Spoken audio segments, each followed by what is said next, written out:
दोस्तों नमस्कार। आज हम एक ऐसे बयान की बात करने जा रहे हैं जिसने पूरे देश की राजनीति को हिला कर रख दिया है। ये बयान दिया है कांग्रेस नेता राहुल गांधी ने। उन्होंने कहा, मेरे पास ऐसे सबूत हैं कि अगर मैं सामने ला दूं तो राजनीति में हाइड्रोजन बम फट जाएगा। अब सोचने वाली बात यह है, आखिर ये हाइड्रोजन बम क्या है? क्या यह सिर्फ एक राजनीतिक जुमला है या इसके पीछे सचमुच कोई बड़ा राज छिपा है? यही सब हम आज बहुत ही सरल भाषा में समझेंगे। हाइड्रोजन बम बयान क्या है? सबसे पहले समझते हैं कि राहुल गांधी ने यह बात क्यों कही। राहुल गांधी पिछले कई सालों से लगातार केंद्र सरकार और अडानी समूह पर निशाना साधते आ रहे हैं। उनका आरोप है कि सरकार ने अडानी समूह को अनुचित लाभ पहुंचाया है और देश की संपत्ति कुछ चुनिंदा हाथों में सौंपी जा रही है। हिंडनबर्ग रिपोर्ट आने के बाद ये आरोप और भी तेज हो गए थे। उसी समय राहुल गांधी ने कहा कि उनके पास ऐसे सबूत हैं जिन्हें अगर वो सार्वजनिक कर दें तो राजनीति में भूचाल आ जाएगा। हाइड्रोजन बम से उनका मतलब यही था, कोई बड़ा और विस्फोटक खुलासा, न कि असली बम। ये सिर्फ एक प्रतीक था जिससे वे सरकार पर दबाव बनाना चाहते थे। कर्नाटक चुनाव और राहुल गांधी।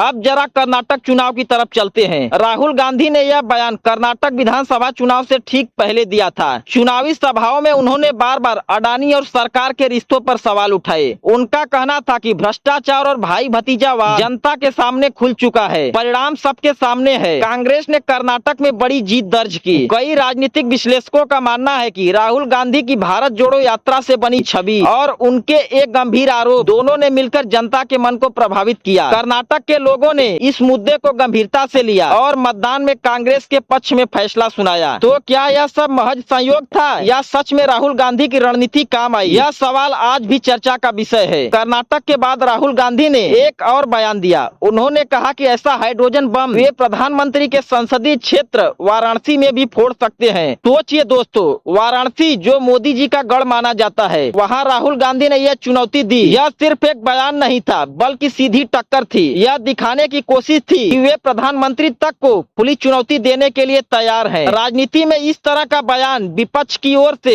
एक बड़ी रणनीति मानी जाती है। इसका असर केवल विरोधियों पर ही नहीं बल्कि जनता की सोच पर भी पड़ता है। राहुल गांधी और उनकी पार्टी का कहना है कि यह लड़ाई किसी एक पार्टी या व्यक्ति से नहीं है। यह लड़ाई है देश की संपत्ति को बचाने की, देश के भविष्य को सुरक्षित रखने की। उनका कहना है कि जब देश की संपत्ति और संसाधन सिर्फ कुछ चुनिंदा लोगों को दिए जाते हैं तो यह पूरे देश से धोखा है। दोस्तों, यह बात हर भारतीय के दिल को छूती है क्योंकि हम सब चाहते हैं कि हमारा देश सुरक्षित रहे, मजबूत बने और आने वाली पीढ़ियों को एक उज्जवल भविष्य मिले। दोस्तों, यहाँ पर कुछ सवाल सीधे हमारे दिल में उठते हैं। क्या हमारी सरकारें सचमुच देश हित में काम कर रही हैं? क्या देश की आर्थिक नीतियाँ सही दिशा में जा रही हैं? क्या यह देश सिर्फ कुछ लोगों के लिए है या हम सभी 140 करोड़ भारतीयों के लिए? एक सच्चा देशभक्त कभी नहीं चाहेगा कि उसका देश आर्थिक रूप से कमजोर हो। यही वजह है कि राहुल गांधी का यह बयान सिर्फ राजनीति तक सीमित नहीं रहा बल्कि आम लोगों के दिलों तक पहुंच गया। अब सवाल यह है कि सच्चाई आखिर कहां है? कांग्रेस चाहती है कि वे निष्पक्ष जांच चाहते हैं। उनका दावा है कि यह केवल राजनीति का मुद्दा नहीं बल्कि देश की अर्थव्यवस्था का सवाल है। वे पारदर्शिता